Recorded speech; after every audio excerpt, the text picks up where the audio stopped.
የህግ ነገር በዚህ ፕሮግራም በአገራችን አነጋጋሪ የሆኑ ጉዳዮች በህግ እንዴት እንደሚታዩ ማብራሪያ ይሰጥበታል። አድማጮችም በየዕለቱ በሚነሳው ርዕሰ ጉዳይ ላይ ያላቸውን የህግ ጥያቄዎች በቀጥታ የስልክ መስመር በመግባት ባለሙያውን የሚጠይቁበት ነው።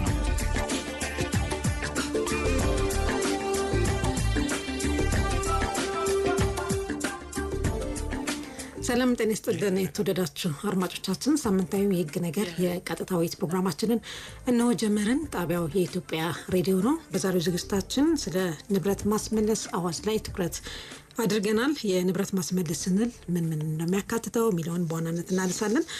ለምንድነው ይህ አዋጅ የወጣው፣ አላማው ምንድነው የሚለውንም እንዲሁ ሌላው የሰዎች መብት ከማክበር አንፃር ይሄ ህግ እንዴት ይታያል የሚለውንም እንዲሁ ከውርስ ጉዳይ ጋር ከግድ ጋር ብዙ ዝርዝር ጉዳዮች አሉ ከአዋጁ ላይ የተቀመጡ፣ እነሱ እናነሳለን። አንድ ግለሰብ በቅን ልቦና ባለማወቅ ንብረቱ ህገወጥ መሆኑን ሳያውቅ የገዛ ቢሆን ንብረቱ ይወረሳል ወይስ ምንድነው የሚሆነው የሚለውንም እንደዚሁ እናያለን። በተለይ ደግሞ አንድ ህግ በነጋሪት ጋዜጣ ታትሞ ከወጣ በኋላ ነው እንግዲህ ተግባራዊ የሚሆነው ይባላል እና ይህ ህግ ወደኋላ ሄዶ 10 ዓመት ወደኋላ ሄዶ የሚሰራበት ሁኔታም ተቀምጧል በአዋጁና ይሄ እንዴት ይታያል የሚለው እነዚህና ሌሎች ተያያዥ ጉዳዮችን አዋጁ ላይ የሚያነጋግሩ ጉዳዮችን እያነሳን ቆይታ እናደርጋለን። እንደዚሁ ደግሞ ማብራሪያ የሚሰጡን እንግዶች እዚህ ስቱዲዮአችን ተገኝተዋል። እንግዶቼን በቅድሚያ በጣም አመሰግናለሁ። ምትኬቱ ሌራ ፕሮግራሙን ታስፈጽማለች፣ ትግስት አደም ቴክኒኩን ትቆጣጠራለች፣ አዴ ተገኔው ይቱን መራለሁ። እስከ ዝግጅታችን ፍጻሜ ከኛ ጋር እንድትሆኑ በአክብሮት ጋብዘናል።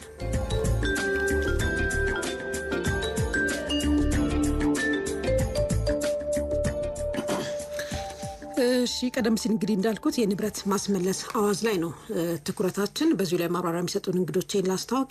ሀወኒ ታደሰ በፍትህ ሚኒስቴር የፌዴራል ህጎች ተፈጻሚነት መከታተያ ዳይሬክተር፣ እንዲሁም አቶ ያለም ታሪክ ሽመልስ በፍትህ ሚኒስቴር እንዲሁም በወንጀል የተገኘ ሀብት ማስመለስ ምክትል ዳይሬክተር ጀነራል ናቸው። እንግዶቼ ስለተገኛችሁልኝ ከልብ አመሰግናለሁ። እሺ፣ እናመሰግናለን። ይህን ፕሮግራም ከፍትህ ሚኒስቴር ጋር በመተባበር ነው የምናቀርብላችሁ። የፍትህ ሚኒስቴርን በጣም እናመሰግናለን። መልእክቱን አድምጠን ተመልሰን እንገናኛለን። ጥቅምት 15 1900 ከተቋቋሙት የሚኒስቴር መስሪያ ቤቶች አንዱ የሆነውና የፍርድ ሚኒስቴር በሚል መጠሪያ የተመሰረተው የአሁኑ የኢፌዴሪ ፍትህ ሚኒስቴር ቀደም ሲል የፌዴራል ጠቅላይ አቃቤ ህግ ተቋምን ለማቋቋም በወጣው አዋጅ ቁጥር 943/2008 እንዲሁም የፌዴራል መንግስት አስፈጻሚ አካላትን ስልጣንና ተግባር ለመወሰን በወጣው አዋጅ ቁጥር 1263/2014 መሰረት የመንግስት ህግና ፍትህ አገልግሎትና የጠቅላይ አቃቤ ህግ ዘርፎች በስሩ እንዲደራጁ ተደርጎ በርካታ ስልጣንና ተግባራት ተሰጥቶት እየሰራ ይገኛል። 5 ተጠሪ ተቋማትን ማለትም የፌዴራል ማረሚያ ቤት ኮሚሽን፣ የፌዴራል የፍትህና የህግ ኢንስቲትዩት፣ የፌዴራል ሰነዶች ማረጋገጫ ምዝገባ አገልግሎት፣ የፌዴራል ሲቪል ማህበረሰብ ድርጅቶች ባለስልጣንና የኢፌዴሪ ታክስ ይግባኝ ኮሚሽን በፍትህ ሚኒስቴር ስር እንዲደራጁ በማድረግ ለህብረተሰቡ ውጤታማና የተቀላጠፈ አገልግሎት በመስጠት የባለጉዳዮች ጊዜና ጉልበት መቆጠብ ተችሏል። ለተቋሙ ከተሰጡ ስልጣንና ተግባራት መካከል በህግ ጉዳዮች የፌዴራል መንግስት ዋና አማካሪና ተወካይ ሆኖ መስራት፣ የፌዴራል ህጎች ተፈጻሚነትን መከታተል፣ በወንጀልና ፍትሐ ብሔር ጉዳዮች ዓለም አቀፍ ግንኙነትና ትብብር ማድረግ፣ በተጨማሪም በተሻሻለው የቤተሰብ ህግ፣ በመገናኛ ብዙሃን፣ በንግድ ውድድርና ሸማቾች እንዲሁም በሌሎች አዋጆችና ህግ ጉዳዮች የተመለከተ ለሚኒስቴር መስሪያ ቤቱ ስልጣንና ተግባራት የተሰጡ የህግ ማዕቀፎች ናቸው። ፍትህ ሚኒስቴር ይህን የህግ ነገር የተሰኘውን ፕሮግራም በአጋርነት ሲያቀርብላችሁ ደስታ ይሰማዋል። ተመልሰናል። የፍትህ ሚኒስቴርን በድጋሚ በጣም እናመሰግናለን። አሁን በቀጥታ ወደ ውይይታችን ነው የምንገባው። የንብረት ማስመለስ አዋጅ እንግዲህ በህዝብ ተወካዮች ምክር ቤት ጸድቋል። ታትሞ አልወጣም ማለት እስካሁን ታትሞ አልወጣም። እንግዲህ በቅርብ ጊዜ ታትሞ ይወጣል ብለን እናስባለን። ለማንኛውም ይሄ ዋና ዋና ይዘቶቹ ምንድናቸው? ቀደም ሲል ያነሷቸው ነጥቦች እያነሳን እንወያያለን። እዚህ የሚገኙት እንግዶቼ ሀወኒ ታደሰና አቶ ያለም ታሪክ ሽመልስ ማብራሪያ ወይም ደግሞ ምላሽ የሚሰጡ እንግዶቼ ናቸው። አሁን ወደ ውይይታችን ንግባና እንደው በቅድሚያ ግን ንብረት ማስመለስ ስንል ምን ማለት ነው? ምን ነው የሚያጠቃልለው የሚለውን ነገር በማንሳት እንጀምር። ሀወኒ። እሺ፣ አመሰግናለሁ። ንብረት ማስመለስ ሲባል እንግዲህ አንድ አክት ብቻ አይደለም ወይ አንድ ድርጊት ብቻ አይደለም። የሌጋል አክሽን ነው ወይም የብዙ የህጋዊ እርምጃዎች ተረከም ነውና እዛ ውስጥ ዋና ጎሉ ያደረገው ወይም መጨረሻ ላይ ሊደርስበት የሚፈልገው ነገር በህገወጥ መንገድ የተሰረቀን የተመዘበረን ወይ የሄደን ንብረት ወደ ተገቢው አካል የመመለስ ነው። ይህ ማለት በብዛት የስቴት ኢንተረስትን የመንግስትና የህዝብን ጥቅም የማስጠበቅ ስራ ነውና በዚህ ውስጥ ብዙ የተለያዩ ድርጊቶች አሉ፣ የሚወሰዱ እርምጃዎች አሉ። የሀብት ማስመለስ ስራ ከምርመራ አሴትን ወይም ሀብትን አሰስ ከማድረግ ከመለየት ከመመርመር ይጀምራል። በውስጡ ውርስ የምንለው ደረጃ እስከመድረሱ በፊት እግድ ሊኖር ይችላል፣ የመያዝ ትእዛዝ ሊኖር ይችላል፣ ንብረትን የማስተዳደር ሊኖር ይችላል እና ይሄ ሁላ ግን አንድን በወንጀል ምክንያት የተገኘን ንብረት ወይም ከወንጀል ጋር ንክኪ ያለውን ንብረት በተመለከተ ከመርሁ ማንኛውም ሰው ከወንጀል ድርጊቱ ወይም ከህገወጥ ድርጊቱ የትኛውም አይነት የኢኮኖሚ ጥቅም ማግኘት የለበትም የሚለውን ዋና መርህ ነው። የወንጀል ላይም ብትሄጂ የትኛውም ነገር ላይ ያለ ፈንዳሜንታል ፕሪንሲፕል ነውና እሱም ፕሪንሲፕል ላይ ወይ እሱ መርህ ላይ ተመስርቶ ሰዎች ባልተገባ ምክንያት ንብረት ያፈራሉ። ከወንጀል ድርጊታቸው ኢኮኖሚያዊ ጥቅም የሚያስገኝ ሀብት ያከማቻሉ፣ ያፈራሉ። ስለዚህ ይሄንን ማንም ሰው ከወንጀል ጥቅሙ መጠቀም ስለሌለበት ከወንጀል ድርጊቱ መጠቀም ስለሌለበት እሱን ወደሚገባው አካል የማስመለስ ድርጊት ነው። እንዳልኩሽ በውስጡ ንብረትን የመለየት የመመርመር ያ ወንጀል ተደርጎ የተገኘው ሀብት ምንድነው የሚለውን እንዲሁ በዘፈቀደ አይደለም፣ የትኛውም ንብረት አይደለም እየተያዘ የሚመለሰው። ስለዚህ ከወንጀል ጋር ንክኪ ያላቸው ወይም በህገወጥ መንገድ የተገኙ ንብረቶች የፈሩ ንብረቶች ምንድናቸው የሚለውን መለየት መመርመር፣ ማንጋ ነው የሚገኘው የሚለውን ማጣራት፣ በጊዜያዊነት ንብረቶቹ እንዳይሸሹ እንዳይጠፉ ምን መደረግ አለበት የሚለውን ደግሞ የመያዝ የማገድ ትእዛዛትን የማስፈጸም እንዲሁም ንብረት በብዙ ክርክር ለብዙ ጊዜ ክርክር ታግዶ ወይም ተይዞ ሊቆይ ይችላል። በዚህ ጊዜ ማን ያስተዳድረው የሚለውንም ኢኮኖሚያዊ ጥቅሙን ጠብቆ መቆየት ስላለበት የማስተዳደር ውሳኔዎችን የምናስፈጽምበት በመጨረሻ ደግሞ በፍርድ ቤት ውሳኔ ውርስ የሚያርፍበት ይሄን ሁሉ የያዘ ፕሮሰስ ነው ማለት ንብረት ማስመለስ። ስለዚህ ሁሌም መርሳት የሌለብን የዜጎች ንብረት አርቢትራሪ ወይም ይሄ እንደዘፈቀደ እየተነሳ የሚወሰድበት ሳይሆን ፈንዳሜንታል ፕሪንሲፕሉ ከወንጀል ጋር የተገናኙ በህገወጥ መንገድ የተገኙ ከዛ ጋር ንክኪ ያገኛቸው እሱ የወለዳቸው ላይ ቀጥታ ንብረቱን ብቻ ሳይሆን እሱም ያፈራቸው አንድ ሰው ወንጀል ሰርቶ ያገኛል። እሱንም ደግሞ ኢንቨስት እያደረገ በዛ ንብረት ደግሞ ብዙ ሀብት ሊያፈራ ይችላል አይደል? ስለዚህ ከነሱን በሙላ የሚያጠቃልል ነው ማለት ነው። ሰፊ ጉዳይ ነው። ቀደም ሲል እንግዲህ እርሶ እንዳሉት በወንጀል ድርጊት ከወንጀል ድርጊት የተገኘ ንብረት ጋር የሚያያዝ ነው። እሱን የመለየት የመመርመር እግድ ወይም ትእዛዝ የመስጠት እስከ መውረስ ድረስ ፕሮሰስ ያለው ሂደት ረዘም ያለ ሂደት ያለው ነገር የሚያጠቃልል ነው ማለት ነው የንብረት ማስመለስ ስንል። በጣም ጥሩ።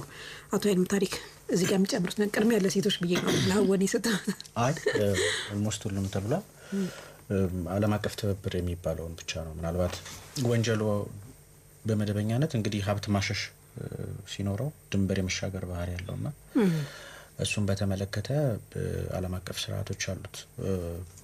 መደበኛ የጉዳዮች የጋራ ትብብርና አዘር ፎርምስ ኦፍ ኮኦፕሬሽን የሚባሉ ደግሞ አሉ። ሌሎች ተቋማት ለተቋማት እና አቻ ተቋማት የሚያደርጓቸው ግንኙነቶች አሉ። በዛ መልክ እንግዲህ ዓለም አቀፍ ስምምነቶች አሉ። በእነዛ የሚመራ ነው ሀብቱን ሀገራት ከሌላ ሀገራት እነዚህ ቅድም አቦኒያ የጠቀሰቻቸውን ስራዎች ማገዝ መተባበር እና እንዲፈጸም ማድረግ ላይ እስከ ዓለም አቀፍ ትብብር ድረስ የሚሄድ እንትን አለው።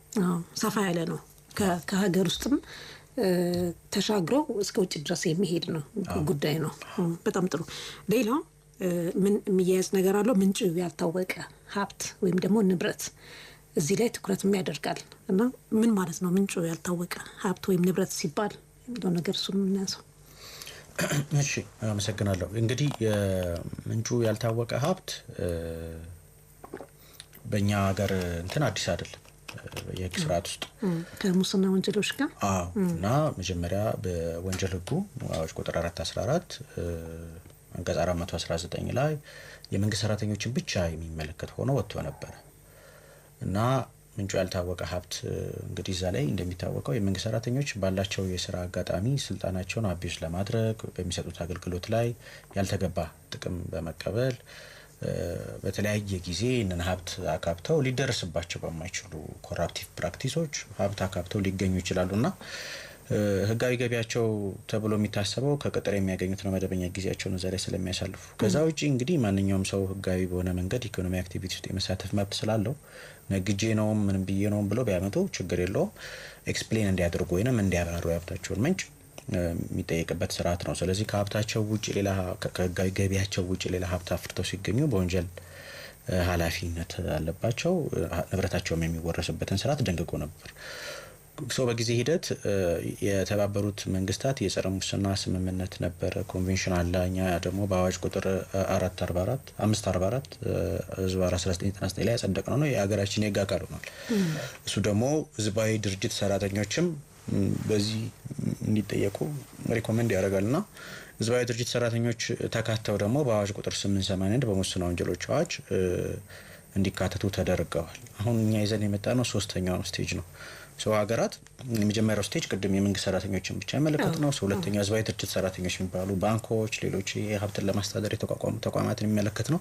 ትልልቅ የሆኑ ህዝባዊ ሀብት የሚያስተዳድሩ የሚባሉ እነሱም ገብተው ግን መቆጣጠር አልተቻለም። አሁንም ዝም ብሎ ከ2 ዓመት በፊት ከ1 ዓመት በፊት ምንም የሌለው ሰው የህንጻ ባለቤት የትልቅ ቢዝነስ ባለቤት ምናምን ይሆናል። አሁን ሀብት ማፍራት በመሰረቱ ህገ መንግስታዊ መብት ነው እና ማንም አይቃወምም።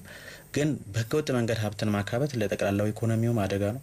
በተለይ የማይሰራ ሰው ያልሰሩ እጆች ያላሰቡ አእምሮዎች ቢፈጥሯቸው ሀብቶች መልሰውም እነሱን ለማስተዳደር የሚጠቀሙት ሌላ የተለየ ክህሎት የለም። ያንኑ የወንጀል ድርጊት ነውና ወደ ብላክ ኢኮኖሚ ወደ መፍጠር ነው የሚሄደው። እንደዚህ አይነት አሰስመንት ስላለው ኢንተርናሽናል ኮሚቴው ሞር ሪኮመንድ ያደርጋል። ሶስተኛውን ስቴጅ ይዘን መጣን። ማንኛውም ሰው ስለዚህ ማንኛውም ሰው ሲባል ምን ማለት ነው? ምንጩ ያልታወቀ ሀብት ህጋዊ በሆነ አግባብ ነግጄ ነው፣ ግብር ከፍዬበት ነው፣ በዚህ መንገድ ሰው በስጦታ ሰጥቶኝ ነው፣ በዚህ መንገድ ከሌላ ሀገር ገብቶልኝ ነው፣ አፍርቼው ነው የሚል በህጋዊ ንብረት ማፍራት በህገ መንግስት የተፈቀደ መርህ ስለሆነ በዛ መርህ መሰረት እንግዲህ ከወንጀል ጋር ምንም ባልተገናኘ መንገድ ሀብቱን ስለማፍራቱ ማስረዳት አለበት ነው። አሁን መስፈርቱ ግን መረሳት የሌለበት ከወንጀል ጋር ባልተገናኘ ሁኔታ ወይም ምክንያታዊ የወንጀል ጠርጣሪ በሌለበት ሁኔታ ማንኛውም ሰው ለምን ሀብት አካበትክ ብሎ የሚጠየቅበት ስርዓት የለም። አሁንም የጸደቀው አዋጅ ይህንን አይደነቅቅም። ኮንዲሽናል ነው። ምክንያታዊ የሆነ ወንጀል ጠርጣሪ መኖር አለበት ከሀብቱ ጋር የተገናኘና ባጭሩ ይሄ ነው ምንጩ ያልታወቀ ሀብት ማለት። በጣም ጥሩ። ሌላው ወደ አዋጁ ጠቅላላ መንፈስ እንምጣና በአንድም በተዘዋዋሪ መልኩ በእርግጥ ነክተነዋል። ምንድን ነው የዚህ አዋጅ ያስፈለገበት ምክንያት፣ አሁን መውጣት ያስፈለገበት ምክንያት ለምንድን ነው የሚለውን ነገር እስኪ ከዓላማው አንጻር በተለይ ይህን ስናነሳ ሙስና ከመከላከል አንጻር ምን ያህል አስተዋጽኦ አለው የሚለውን ነገር እሱንም አብረን አያይዘን እናነሳው ብዬ ነው። እሺ ቅድም እንደተባለው የሀብት ማስመለስ ስራ በአንድም በተዘዋዋሪ ቀድሞ ህጋችን ላይ ያለ ሀሳብ ነው። በተለያየ ህጎች ላይ ተበታትኖ ያለ ሀሳብ ነው። ስለዚህ እንደው አዲስ የሆነ ሀሳብ አይደለም ኢንትሮዲዩስ እያደረገ ያለው ሀሳቡ በሙስና አዋጁ፣ በመኒ ላውንድሪንግ አዋጁ፣ በሌሎች ህገወጥ የሰዎች ዝውውር አዋጁ ላይ ምናምን በመሳሰሉት የሀብት ማስመለስ የሚባለውን ስራ እውቅና ይሰጣል። ነበሩ ህጎቹ ማለት ነው ተበታትነው። ስለዚህ እሱ ግን ፕራክቲካሊ ወይም በተግባር ምን አይነት ችግር ፈጠረ? አዋጆቹ ለነዛ ስፔሲፊክ ጉዳዮች ብቻ ነው ሀብት ማስመለስ። ለምሳሌ ሙስና ለሙስና ወንጀል ላይ ብቻ ነው አፕላይ የሚያደርገው ወይም ተግባራዊ የሚደረገው።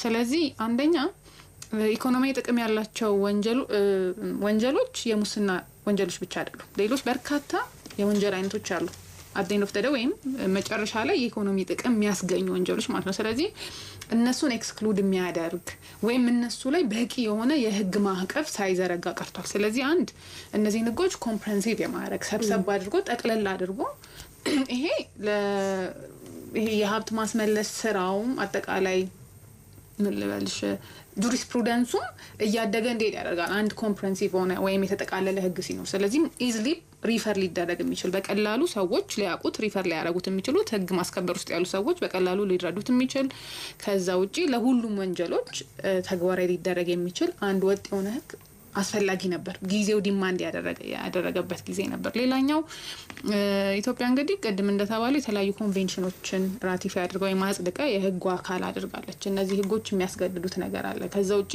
የተለያዩ ዓለም አቀፍ በተለይ ይሄ ኢሊሲት ፋይናንሻል ፍሎ ወይም ይሄ ኢሊሲት ፋይናንሻል ፍሎ ህገወጥ የሆነ የገንዘብ ፍሰት አለ አይደለ? የገንዘብ ፍሰት ከሀገር ውስጥ ይጀምርና ውጭ ትራንስ ባውንደሪ ነው፣ ድንበር ተሻጋሪ ነው በባህሪውና ኢንተርናሽናል ኮሚኒቲ እንግዲህ ኮሚትመንት አለው እዚህ ጉዳይ ላይ ምን የማድረግ እንደዚህ አይነት ገንዘቦችን የመቆጣጠር። ምክንያቱም እንደዚህ በዚህ መንገድ የተገኙ ገንዘቦች አንደኛ በወንጀል ነው የሚገኙት፣ ቀጥሎም ደግሞ ለወንጀል ድርጊት ነው ኢንቨስት የሚደረጉት። ተመልሰው ወደ ኢኮኖሚው ኢንጀክት ሲደረጉ ወይም ሲገቡ መንግስት አያውቃቸውም፣ ኮንትሮል አይደረጉም፣ ሬጉሌት አይደረጉም። ስለዚህ ለሌሎች ወንጀሎች ደግሞ መፈጸሚያ መሳሪያ ነው የሚሆኑት። ስለዚህ ይሄንን ለመከላከል ወይም እዚህ ጉዳይ ላይ ሀገራት ያላቸውን አቅም ለማጎልበት የተቋቋሙ የተለያዩ ድርጅቶች አሉ ወይም ተቋማት አሉ። እነዚህ ተቋማት በየጊዜው የሀገራትን ይሄን እዚህ ጉዳይ ላይ ያላቸውን አቅም የሚያሳድጉበትን ስታንዳርዶች ያወጣሉ። አንደኛው ፋትፍ የሚባለው ነው እና ዓለም አቀፍ የፋይናንሻል ታስክ ፎርስ ነው የሚባለው። እሱ እንግዲህ በተለያየ ጊዜ ስታንዳርዶችን ያስቀምጣል፣ ሀገራት ኮምፕላይ እንዲያደርጉ ወይም እንዲገዙ የሚጠብቅባቸው ማለት ነው። ስለዚህ አንድም ኢትዮጵያ በገባቻቸው ዓለም አቀፍ ግዴታዎች መሰረት ከነዚህም ስታንዳርዶች ጋር ደግሞ የሚጣጣም ህግ ሊኖራት ይገባል ማለት ነው። ስለዚህ እሱንም ግዴታዋን መወጣት እንዲያስችላት የሚያስችል ህግ ያስፈልገናል ማለት ነው። ምክንያቱም እነዚህ አለማድረጋቸው ወይም ኢትዮጵያ በዚህ መንገድ አለመገኘቷ ራሱን የቻለ ኮንሲኩዌንስ ወይም ውጤት ስለሚኖረው ማለት ነው። ስለዚህ ሁለተኛው ሀሳብ እሱ ነው። ሶስተኛ ቀደም እንዳልኩት ነው የተወሰኑ ክራይሞች ላይ የተወሰኑ ወንጀሎች ላይ ብቻ ተንጠልጥሎ መቅረት ስለሌለበት የትኛውም ኢኮኖሚ ጥቅም የሚያስገኝ ሁላ በዚህ ማዕቀፍ ውስጥ መቀመጥ ስላለበት ነው። ሌላኛው ፕራክቲካል ደግሞ በስራ የተፈተኑ ቻሌንጆች ያመጣቸዋሉና ህጉ ዝብርቅርቅ ማለቱ ሬጉሌት ለማድረግ በቂ የሆነ ፍሬምወርክ ወይም የህግ ማዕቀፍ አለመኖሩ ማለት ነው። ብዙ ገቨርን ያልተደረጉ ወይም የተጠው ጉዳዮች ነበሩ፣ ግን ፕራክቲካሊ በተግባር ግን ችግር እየፈጠሩ የነበሩ ማለት ነው። ስለዚህ እነሱንም አድሬስ ማድረግ ያስፈልግ ስለነበር ነው። በጣም ጥሩ። ቀደም ሲል አቶ የዓለም ታሪክ የሚያነሱት ጉዳይ ነበረ፣ ከሱ ጋር ማያይዤ ማንሳት ፈልጌ ነው። ይሄ ህግ አሁን ቀደም ሲል ተሸፍነው የነበሩ አሁን የመንግስት ሰራተኞች፣ ህዝባዊ ድርጅቶች ተካተው ነበር። አሁን ደግሞ በሶስተኛ ደረጃ ማንኛውም ሰው ወይም ደግሞ ግለሰቦች በህገ ወጥ መንገድ ያፈሩት ሀብት ከሆነ እነሱም የሚካተቱበት ሁኔታ እዚህ ውስጥ ምንድነው ተካተዋል። እና ይሄ ነገር የሰዎችን መብት ከመንካት አንጻር ሰዎች በፍርሃት እንዲኖሩ አያደርግም ወይ የሚል ሀሳቦች ይነሳሉ። በተለይ አሁን ከማስረጃ አንጻር አንድ ሰው እንዲጠየቅ ነው ይሄን ንብረት እንዴት ነው ያገኘው። ስለዚህ ማስረዳት ካልቻለ ንብረቱ ሊወረስበት ነው። ብዙ ጊዜ ደግሞ ስናይ ሰነድ የማስቀመጥ ሰዎች ሰነድ አሁን በእኛ ሀገር ሁኔታ ስናይ ሰነድ የማስቀመጥ ልምዳቸው አናሳ ነው ይባላል። እና እንዴት ነው ይህን ነገር ማረጋገጥ የሚቻለው? የሰዎችን መብት በዘፈቀደ መንካት ሳይሆንም ወይ ለስነ ምግባር ችግር ሳያጋልጥም ወይ የሚሉ ነገሮች ይነሳሉ። ማንኛውም ሰው ጋር ሄዶ ንብረትን አረጋግጥ በምንድን ያገኘው የሚባል ከሆነ በተለይ ወደ ኋላ ሄዶ ይሄን በእርግጥ ኋላ ላይ እንመጣበታለን፣ ወደ ኋላ ሄዶ ህጉ የሚሰራበትን ሁኔታ ከዚህ አንጻር ከመብት አንጻር እንዴት ይታያል የሚለውን ነገር እስኪ ነው። አመሰግናለሁ። እንግዲህ አቢዩዝ ኦፍ ፓወር ሀገራት ሲመሰረቱ ጀምሮ ያለ ነው የሚባለውና ፓወር እንደያዘ ፐብሊክ ፓወር ያለው ሰው አቢዩዝ ለማድረግ ቅርብ ነው። እንግዲህ በዛ ኮንሰፕት ኮስተር ነው በብዙ ህጎች ላይ አቢዩዝ አለ፣ አሁንም አለ። የተለየ አቢዩዝ ይዞ ይመጣል ብለን አናስብም። ግን ምንድነው በተወሰነ መልኩ ስላሰፋው ተፈጻሚነቱ እዛ ላይ እድል አለ፣ አቢዩዝ የማድረግ እድል አለ። እሱን ማክመካድ አይቻልም። እሱ ግን ምንድነው መፍትሄው? መጀመሪያው ለምሳሌ ያዋጅ ልክ ገና እንደጸደቀኮ ማይመለከታቸው የመንግስት ተቋማት ሰራተኞች ንብረት ሊወረስ ነው ብለው የሆነን ሰውዬ ዜና ተሰርቶበታል፣ ተከሰዋል። የመንግስት ተቋም ውስጥ ያሉ ሰዎች ከፍትህ ሚኒስትር ውጭ ነው። እና የመጀመሪያው እንግዲህ ማን ነው ይሄንን ለመጠየቅ ማንዴት ያለው የሚለውን ማወቅ ነው የመጀመሪያው። የማስልጣን ነው። አዎ እሱ የፍትህ ሚኒስቴር ነው ሙሉ ለሙሉ።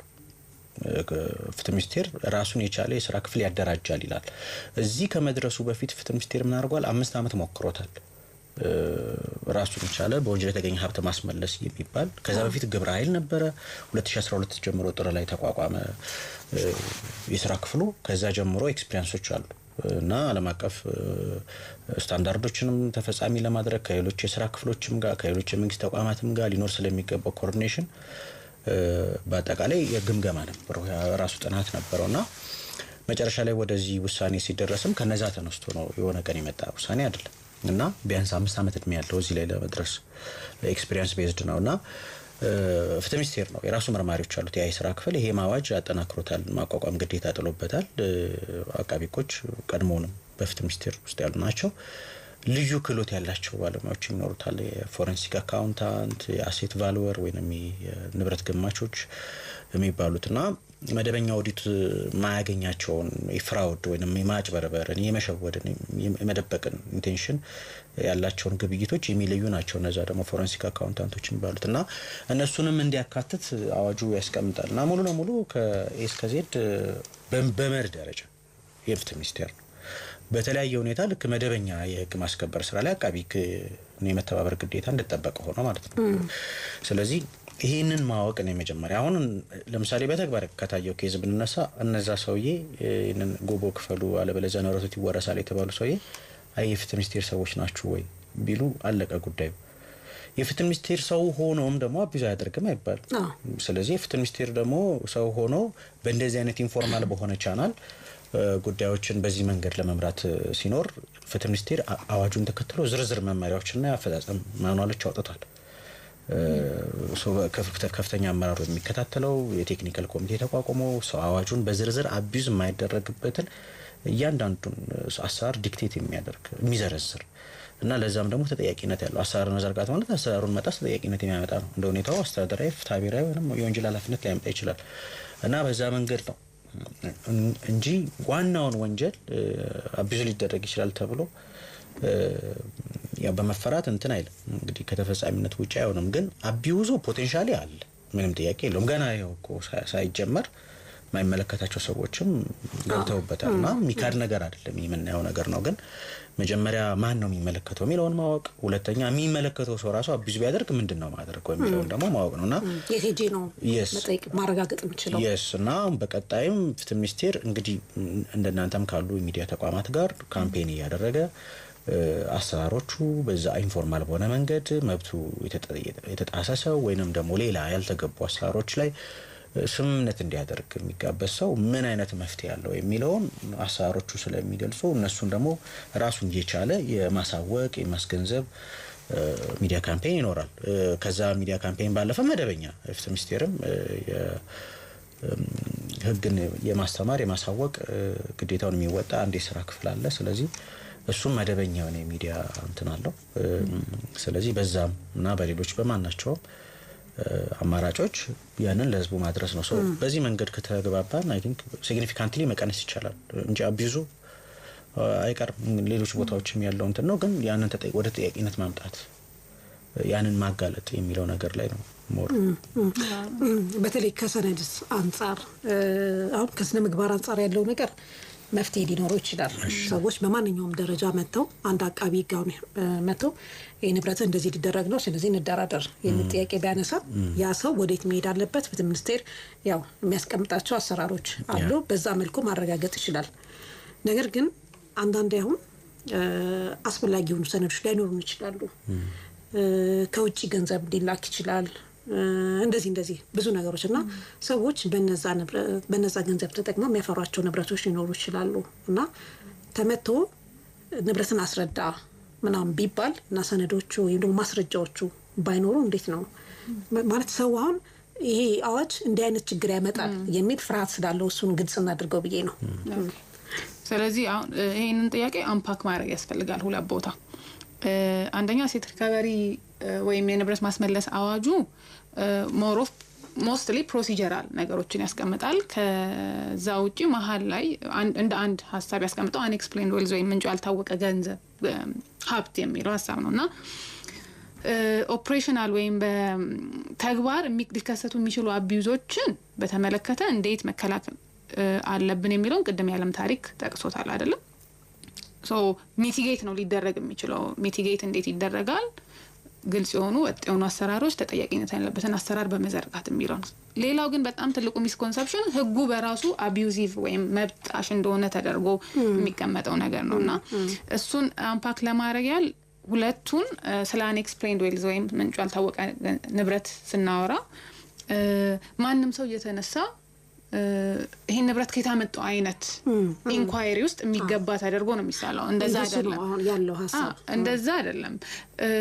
ምክንያቱም ምርመራ ነው። ህጉ ሁለት ነገሮችን ያስቀምጣል። ሁለት አይነት ሰዎችን ማውራውን ስለ አሴት ሪከቨሪ በሙሉ አይደለም ማውራው ስለ ምንጩ ያልታወቀ ሀብት ነው እያወራው ያለው። ስለዚህ ምንጩ ያልታወቀ ሀብት ላይ ሁለት አይነት ሰዎች አሉ ህጉ የሚያውቃቸው። አንድ በታወቀው የግብር ስርዓት የሚያልፉ አይዘር ተቀጣሪ ሊሆኑ ይችላሉ ወይም ቢዝነስ የሚሰሩ ነጋዴዎች ሊሆኑ ይችላሉ አይደለ? እነዚህ በታወቀ የንግድ ስርዓት ውስጥ ወይም በታወቀ የግብር ስርዓት ውስጥ የሚያልፉ ናቸው። ታክስ የሚከፍሉ የመሳሰሉት ናቸው። ስለዚህ እነዚህ አይነት ዜጎች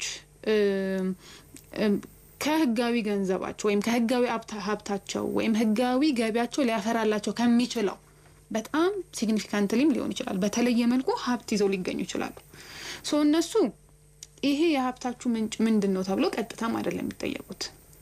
ሁለት ነገር፣ አንድ ምንጩ ያልታወቀ ሀብት ላይ በተመለከተ ብዙ አይነት 5 አይነት ስፔሲፊክ ለመሆን 5 አይነት የተጠያቂነት አይነቶች አሉ። እኛ ካሉት 5 አይነቶች ውስጥ የኢትዮጵያ ህግ የመረጠው ምንድነው?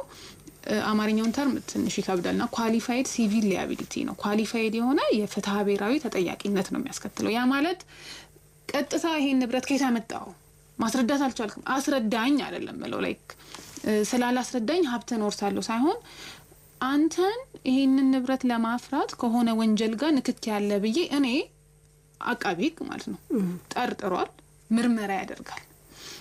በወንጀል ስርዓት ውስጥ ወይም በህጋችን ስርዓት ውስጥ ለተለያየ ጉዳዮች የተለያየ ማስረጃ አይነት ልንጠቀም እንችላለን። የማስረጃ ክብደቱ ይለያያል። ስለዚህ አሁን ለዚህ ጉዳይ ሪዝናብል ሰስፒሽን ወይም ምክንያታዊ ጥርጣሬ ያ ሰውዬ ንብረቱን ያፈራው ከሆነ ወንጀል ድርጊት ጋር በተገናኘ መልኩ ነው ተብሎ ምክንያታዊ በሆነ ጥርጣሬ ሲታመን ሀብቱን ኢንቨስቲጌት ይደረጋል።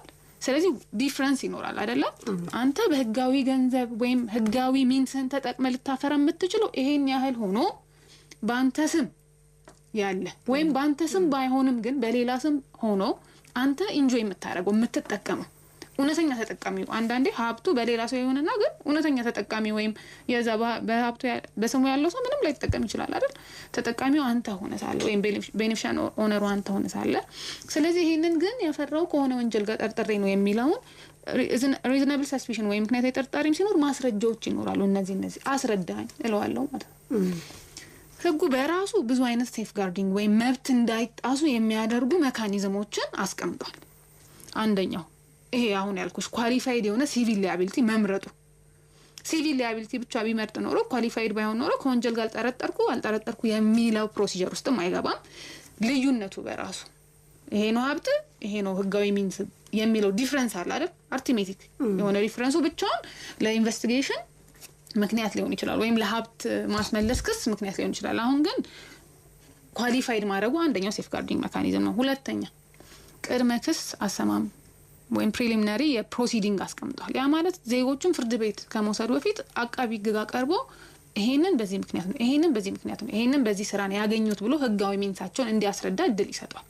አሁን በጣም ትልቁ ሌላው ደግሞ ሚስኮንሰፕሽን ሰነድ አይደለም፣ ሁሌም ሰነድ አይደለም ያስረዳው። በቃ ማስረዳት የምትችለው በሰነድ ብቻ ነው አይልም ህጉ። በየትኛው ሚንስ ህጋዊ መሆን አለበት ሊያስረዳ።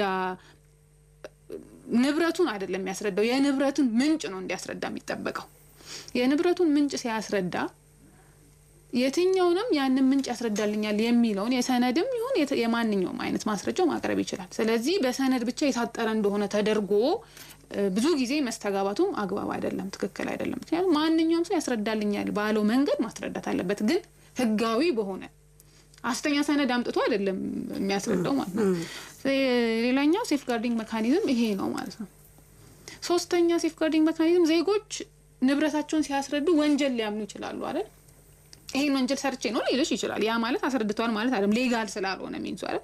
ነገር ግን በማስረዳት ሂደት ውስጥ የሚያምነው ወንጀል መስራቱን ቢያምን ያንን ቃል ተይዞ አቃቢ ወንጀል ክስ ሊያቀርብበት አይችልም። ይሄን ህጉ ከልክሏል። በሌላ መንገድ ሊያስረዳ ይችላል አቃቢ ስለዛ ወንጀል መፈጸም በሌላ ሚንስ ሊያስረዳ የሚችል ከሆነ እሱ መብቱ ይጠበቃል። ግን ሰውየው ይሄው እንዴ ወንጀል እኮ መፈጸምን አምናሃል ብሎ እሱን አንጠልጥሎ ወንጀል ሊመሰረትበት አይችልም። ስለዚህ ህጉ እንደዚህ አይነት ፕሮቴክሽን ይሰጣል ማለት ነው።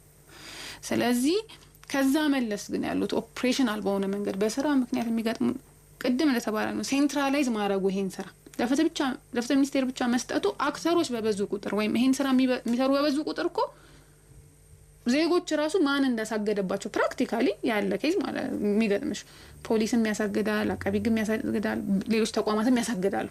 ዜጎች ንብረታቸው በማን እንደታገደ እንኳን ማወቅ የማይችሉበት ነበር። ስለዚህ ይሄንን ስራ ሴንትራላይዝድ በሆነ መንገድ ወይም በአንድ ተቋም ብቻ እንዲሰራ ማድረጉ አቢዩዝ እንኳን ቢኖር ሰዎች የት መሄድ እንዳለባቸው ያውቃሉ። ሌሎቹ ፊልተር አውት ተደርገዋል ማለት ነው። ስለዚህ በዛ መልክ ግንዛቤ ሊወሰድበት ይገባል ማለት ነው። እሺ ሌላው የውርስ ጉዳይ ነው የተቀመጠው በአዋጁና በፍርድ ቤት ውሳኔ ነው ወይስ አቃቢ ህግ ስልጣን አለው? ሌላው ከዚህ ጋር ተያይዞ የተወረሰውን ንብረት ማን ነው የሚያስተዳድረው የሚለውን ነገር እሺ ታንኪ በማናቸውም ሁኔታ አቃቢ ህግ ውርስ እንዲደረግ ትእዛዝ የሚሰጥበት ስልጣን የለውም በዚህ ህግ። በሌሎችም ህጎች የለው፣ ፍርድ ቤት ነው። አሁን ትንሽ አይ ቲንክ እሱን የሚያምታታው የሚመስለኝ ይሄ ጥፋተኝነት ሳይኖር ወይንም ኖን ኮንቪክሽን ቤዝድ ኮንፊስኬሽን የሚባለው ጥፋተኛ ካልተባለማ ከወረሰ ፍርድ ቤት ሳይር ነው ማለት ነው የሚል ግንዛቤ ስላለ ነው። ጥፋተኝነት ሳይኖር ውርስ የሚደረግበት በዛው ምናልባት የሚነሱ ጥያቄዎችን አንድ ላይ የሚያያዙትን እየገደል ነው ብዬ ነው። ጥፋተኝነት ሳይኖር ኤክሰፕሽን ነው ለዚህ ለዋናው መርሁ በጥፋተኝነት የተመሰረተ ነው። አንድ ሰው በወንጀል ክስ ቀርቦበት በዛ በተቀረበበት ክስ ላይ ያልተገባ ጥቅም አግኝቷል ወይንም በሌሎች መብቶች በሌሎች ሰዎች መብት እና ጥቅም ላይ ወይም በህዝብ ጥቅም ላይ ጉዳት አድርሷል ተብሎ ጥፋተኛ ከተባለ በዛ ልክ የሚወረስበት ነው። ለዚህ ግን ልዩ ሁኔታው ምንድነው? ተቀምጠዋል። አሁን ይሄ እስቲ በማናቸውም ሁኔታ ጥፋተኛ ስላልተባለ ተብሎ የሚገባበት አይደለም። ለምሳሌ ክርክር በትልልቅ የሙስና ወንጀሎች የሚከሰሱ ሰዎች አሉ፣ በትልልቅ ድራግ ትራፊኪንግ የሚከሰሱ ሰዎች አሉ፣ በተደራጁ ወንጀሎች፣ በኢኮኖሚ ወንጀሎች፣ በግብር ጉዳዮች። አሁን በዛ መንገድ የሚከሰሰው ለምሳሌ ተከሶ ሊሞት ይችላል። ልክ ሲሞት ሱት ሰርቫይቭስ ዴዝ ነው መርሁ። ምንድነው ክሱ ይቀጥላል እንትኑ ቢኖርም ነው ቢያጋጥምም፣ ግን ሲቀጥልበት ሰውየው የለም።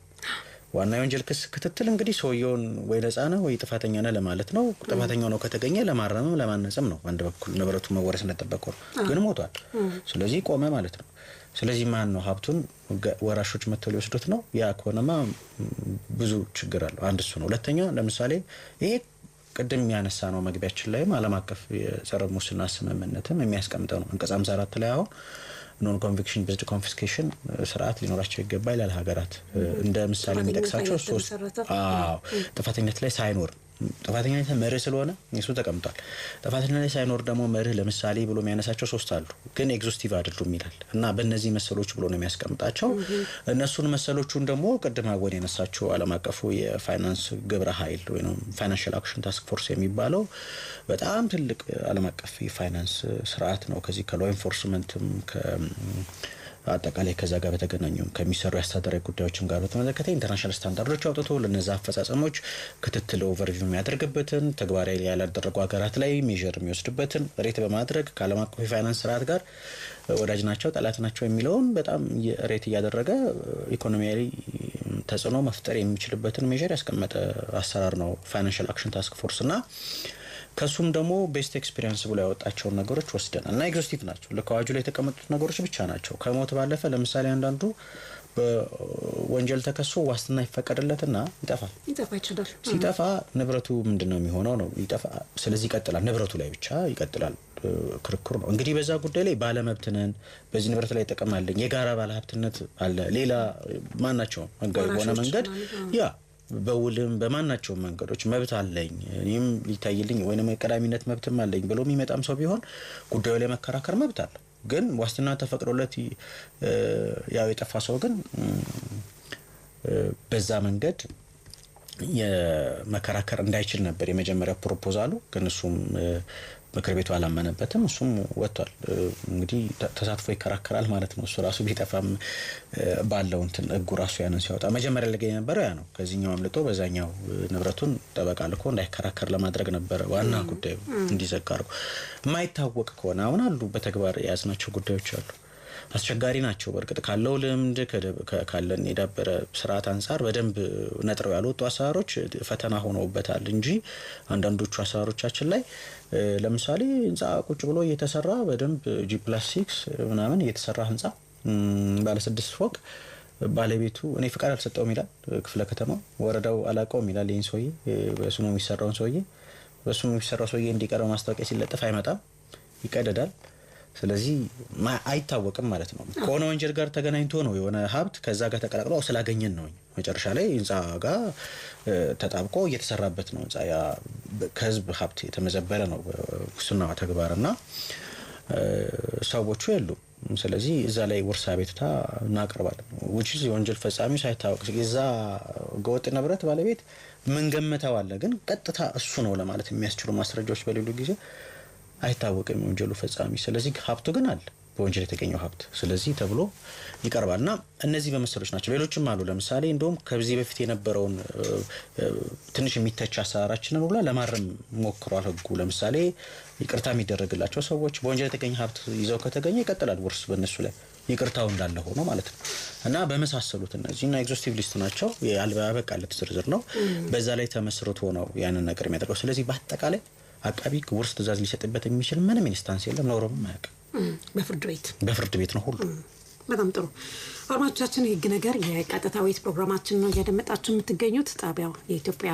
ሬዲዮ ነው በዛሬው ዝግጅታችን የንብረት ማስመለስ አዋጅ ላይ ትኩረት አድርገናል በዚሁ ላይ ማብራሪያ የሰጡን የሚገኙት እንግዶች ሀወኒ ታደሰ በፍትህ ሚኒስቴር የፌደራል ህጎች ተፈጻሚነት መከታተያ ዳይሬክተር እንዲሁም አቶ ያለም ታሪክ ሽመልስ በፍትህ ሚኒስቴር በወንጀል የተገኘ ሀብት ማስመለስ ምክትል ዳይሬክተር ጀነራል ናቸው ከዚህ ሰዓት ጀምሮ ደግሞ አድማጮቻችን እናስተናግዳለን ዝማጭ መስመር ላይ ያለን ሄሎ ጤና ይስጥልኝ አደይ ወለተ ማርያም ነኝ ከአዲስ አበባ እንግዶችሽን እንኳን ደህና መጣችሁ ወይልኝ ያው ፕሮግራሙንም ጣቢያውንም አንቺንም አመሰግናለሁ ምስኬ ነው እንግዲህ ያው የንብረት ማስመለስ አዋጁ ያው መውጣቱ ጥሩ ነው ነገር ግን አንዳንድ ችግሮች ስለሚኖሩት ያው ግንዛቤ ላይም መስተራት እንዳለበት ይሰማኛል ለምን አሁን እናያለን እንግዲህ ደርሶ የሆነ ፎቅ ሲፈነዳ እናያለን ወደ ላይ ማለት ነው ከየት እንደመጣ እናቀም እና ኢትዮጵያ ውስጥ በጣም አፍታም ለመሆን ኤረር ነው ነገር ግን በቀላሉ ሰዎች ሲከብሩ እናያለን እሱን ለሱ መድኃኒት ይመስለኛል ነገር ግን ህጋዊ የሆኑ ሰዎች ሰነድ ስለሌላቸው የሚነካቸው ይመስለኛል እና ስጋቴን ነው እንደው ለነሱ ህጉ ምን ያህል ያደላል የሚለውን አንድ ጥያቄ ያዥልኝ ሌላው ምንድነው አሁን ብዙ ጊዜ በውርስ ሊኖር ይችላል እንደገና ሌላው ደግሞ የራሱ ንብረት ሊያፈራ ይችላልና ያኛው ሲጨመር ሲደራረብ ብዙ ንብረት ያለው ሊመስል ይችላል በዛን ሰዓት ተጠያቂነቱ እስከየት ድረስ ነው አሁን ሰነድ የለውም ግን በውርስ ነው ያገኘው እነዛ ውርስ ያወረሱ ሰዎች ወይ የድሮ ሰው ይሆኑና ላይኖራቸው ይችላል ሰነድ ማለት ነው እና ይሄ ምን ያህል ተጠያቂነት አለው ነው ሌላው በጣም ሀብታሙ ነው ሲገኙ ብዙ የተደራረበ ነገር ይዘው ሲገኝ እነሱ እስከየት ድረስ ነው ተጠያቂነታቸው ለምን አሁን አንዳንዴ ተደባብሶ የሚቀርበት ሁኔታ እናያለን እከሌ ይሄንን በህገ ወጥ ያፈራው ንብረት ነው ተብሎ ታይዞ ተደባብሶ ሲያልፍ እናያለን እና እስከየት ጥግ ነው ተጠያቂነታቸው በዋስስ መለቀቅ ይችላሉ ወይ ውጭ ሆኖ መከራከርስ ይችላሉ ወይ ለምን ብዙ ጊዜ በገንዘብ ሀብታችን ብለው የሚያማርሩም ሰዎች ስላሉ ነውና እነሱንስ በምን መልኩ ነው ህጉ የሚያያቸው ሌላው ህግ አሁን አንድ ጥያቄ ብቻ ቀርቶኛል አሁን አንድ ሰው ህጋዊ ነው የምንለው ንብረቱ ምን ሲኖረው ነው ያን ነገር ደግሞ እንዴት ማሻገር ይችላል የሚለውን እንዲታይልኝ ነው አመሰግናለሁ በጣም እናመሰግናለን ተማሪያም ሄሎ ተናስተኛ ነው እንደምተካ እሺ በቅድሚያ ስለምትሰጡት ማህበራዊ አገልግሎት ከፍተኛ አክብሮትና አድናቆት አለኝ እንግዲህ ገንዘብ በህገወጥ መንገድ የሚገኝባቸው ብዙ ምንጮች አሉ ለምሳሌ ሙስና ሊሆን ይችላል ኮንትሮባንድ ንግድ ሊሆን ይችላል ዘረፋው ደግሞ ወንጀልም ሊሆን ይችላል በዚህ መንገድ ገንዘቦች ከተገኙ በኋላ አንድ በኢኮኖሚክስ አሰራር ህግ አለ። ምን የሚል ማኒ ላውንደሪንግ የሚባል ማለት ህገወጥ የሆነን ገንዘብ ወደ መስመር ውስጥ ወደ ህጋዊ መስመር ውስጥ የማስገባት ሂደት አለ። ማኒ ላውንደሪንግ ይባላል። በዚህ ሲስተም ነው ገንዘብ ወደ ትክክለኛው ትራንዛክሽን ውስጥ ይገባል። ሲገባ ደግሞ አሁን ይህ ህግ በሚወጣበት ጊዜ እንደነዚህ አይነት ግለሰቦች ሊያስጠይቅ ስለሚችል በዘመድ በአዝማድ በሌሎች የቤተሰብ አባላት ስም ማድረግ ይችላሉ። ስለዚህ እኔ አሁን እዚህ ላይ ያልገባኝ ነገር በምን መልኩ ነው ኢንቨስቲጌት አድርጎ ኢንኳየር አድርጎ ይሄ ገንዘብ የተገኘው በህገወጥ መንገድ ነውና መመለስ አለበት ብሎ ውሳኔ ላይ ለመድረስ ኢንቨስቲጌሽኑ በምን መልኩ ይከናወናል?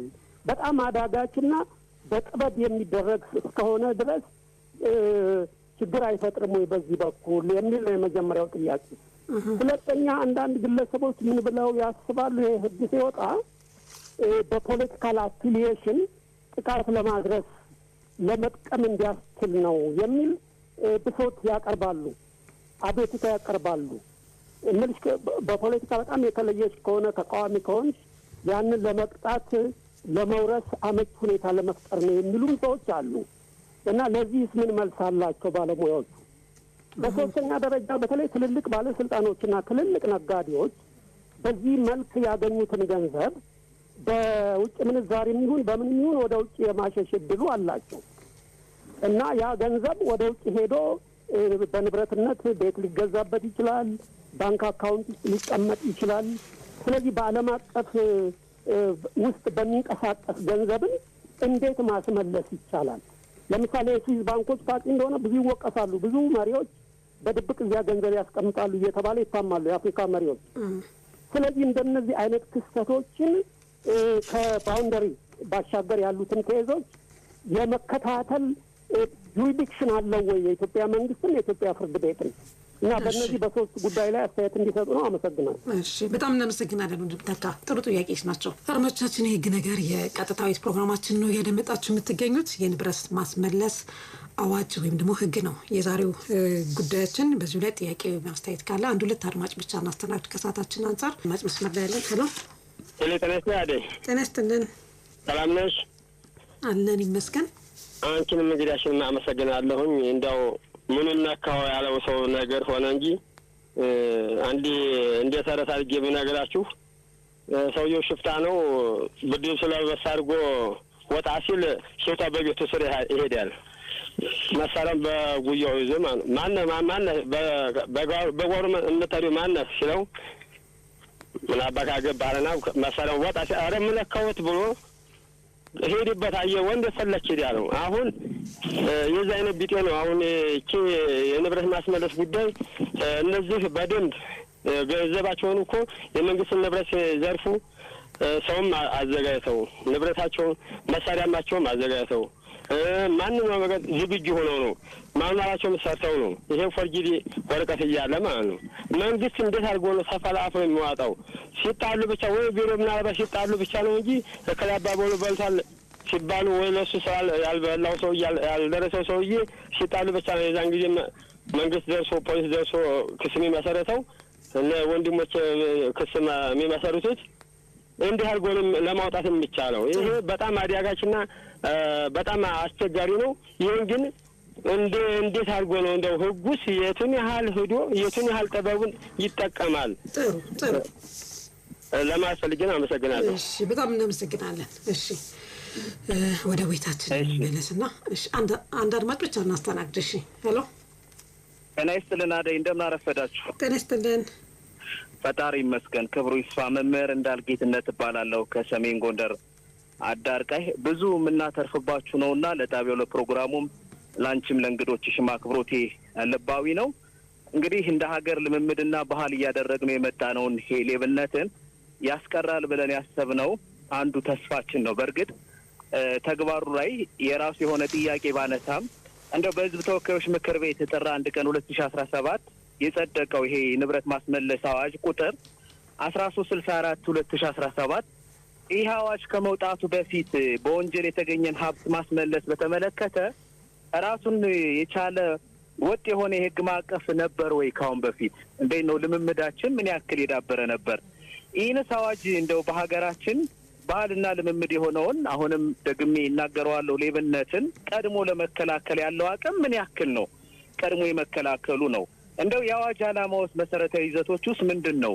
በተለይ አንቺም አንስተሽዋል የመንግስትና ህዝባዊ ድርጅት ነበር ባለፉት ጊዜያቶች ህግም እንኳን ቢኖረን እነዚህ እንዲያስመዘግቡ ሀብታቸውን ህገ ወጥ ተግባራዊ ለማድረግ ቢሞከርም እንደው በህገ ወጥ መልኩ ያፈሩትን ንብረት ግን እንደምታውቁት ትስስሩ የጠነከረ ስለነበር በዘመድ አዝማድ በሌሎቹ ሰዎች ለመደበቅ ለማሸሽ የሚቻልበት ሰፊ ዕድል ነበር። በእነዚህ ምክንያቶች በርካታ የሀገር ሀብት ባክኗል። አሁን የወጣው ህግ ግን ይህን የማስተካከል አቅሙ ምን ያክል ነው? የአዋጁ አተገባበር አዋጁ የሚተገብረው አካልስ ማን ነው? ባተገባበሩ ላይ ግልጽ አሰራርና ሂደት ተጠያቂነት ስርዓት ከመዘርጋት አንጻር ምን ነገር ተቀምጧል? እነዚህ ነገሮችስ ባይካተትስ መፍትሄው ምንድነው? የመጨረሻ ግን የማደርገው አዋጁን በአግባቡ ወደ ስራ ከተገበር ነው በአጠቃላይ ሰዎችን ከወንጀል ድርጊት የሚያፈሩትን ሀብትና ምንጩ ሳይታወቅ የሚያገኙትን ንብረት ለመቆጣጠር ብቻም ሳይሆን ማህበራዊ ፍትህን ለማስፈን ሌብነትን ለመከላከል አቅም ይፈጥርልናል ብዬ አስባለሁኝ። ለተግባራዊነቱ ግን የአዋጁ ድርሻ ብቻውን በቂ ነው ብዬ አላስብም። አዋጁን ወደ መሬት ወርዶ የበረከቱ ተቋዳሽ እንድንሆን ምን ማድረግ አለብን? ምን እስከማን ይጠበቃል የሚለው ለመጠየቅ ነው። ክብረት ይስጥልኝ አደይ። በጣም እናመሰግናለን መምህር እንዳልክ። እሺ ወደ ቤታችን እንመለስ። 20 ደቂቃ ብቻ ነው ያለን። ቀደም ሲል ያነሳሁት ላነሳ የነበረው ጥያቄ አለ። እንግዲህ አንድ ህግ በነጋሪት ጋዜጣ ታትሞ ከወጣ ጊዜ ጀምሮ ነው ተግባራዊ የሚሆነው ይባላል እንደ መርህ። ይህ ህግ ግን ወደ ኋላ ሄዶ የሚሰራበት ሁኔታ አለ። 10 አመት ወደ ኋላ ሄዶ የገንዘብ መጠኑም እንዲሁም ደግሞ ወደ 10 ሚሊዮን የሚጠጋ ተደርጎ ተቀምጧል። ይሄ እንዴት ይታያል የሚለው አጠር ያለ መልስ መስጠት። እሺ ታንክ ዩ። እንግዲህ አሁን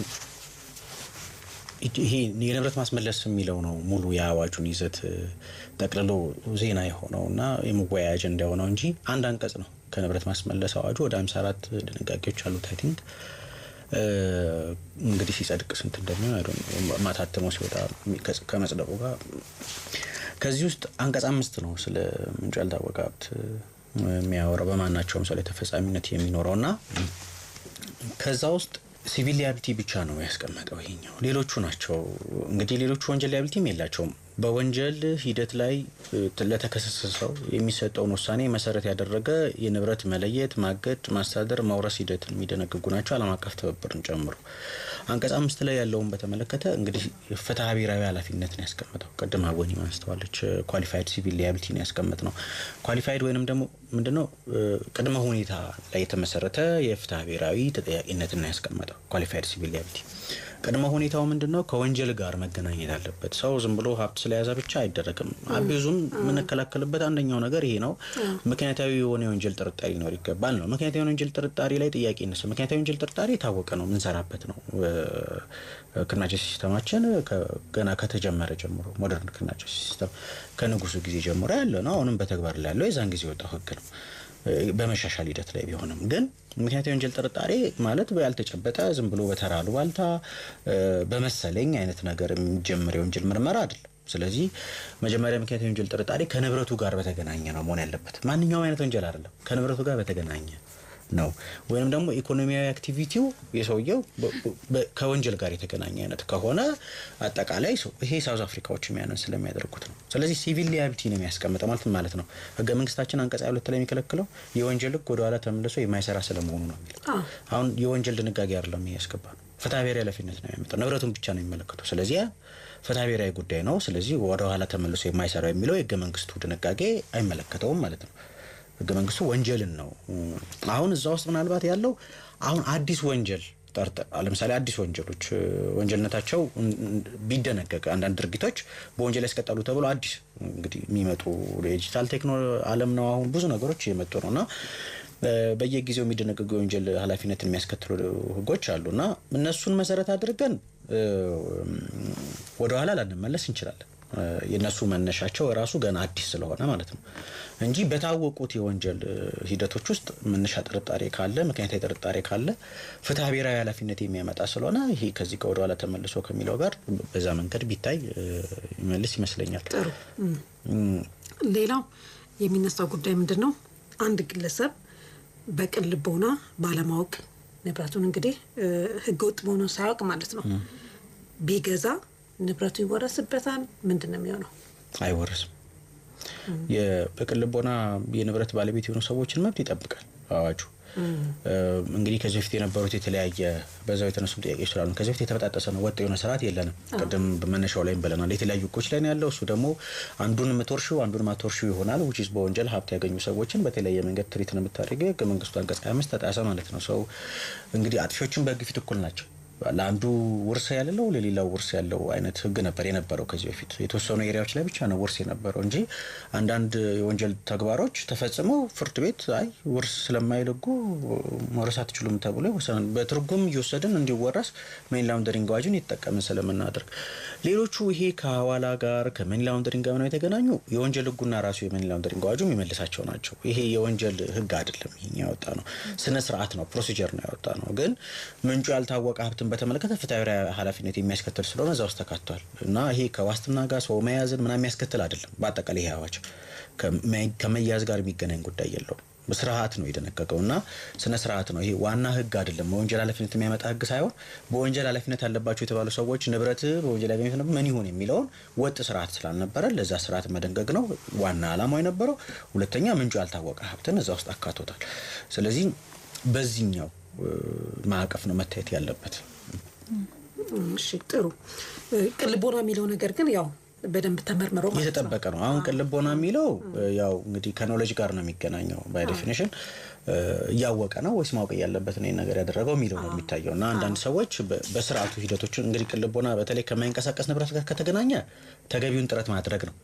እንግዲህ ተንቀሳቃሽ ንብረቶች ላይ ነው ቅልቦና ገዢ የሚባሉት። እነዛ ማንቀሳቀስ ንብረት ላይ ተገቢውን ጥረት ያደረጉ ሶስተኛ ወገኖች ነው የሚባሉት። ሲገዙ ንብረት ቤት ሲገዛ አንድ ሰው በሰውየው ስም መኖሩን ዕዳና ገደል የሌለበት መሆኑን ማረጋገጥ የሚችለው ከመንግስት ተቋማት ነው።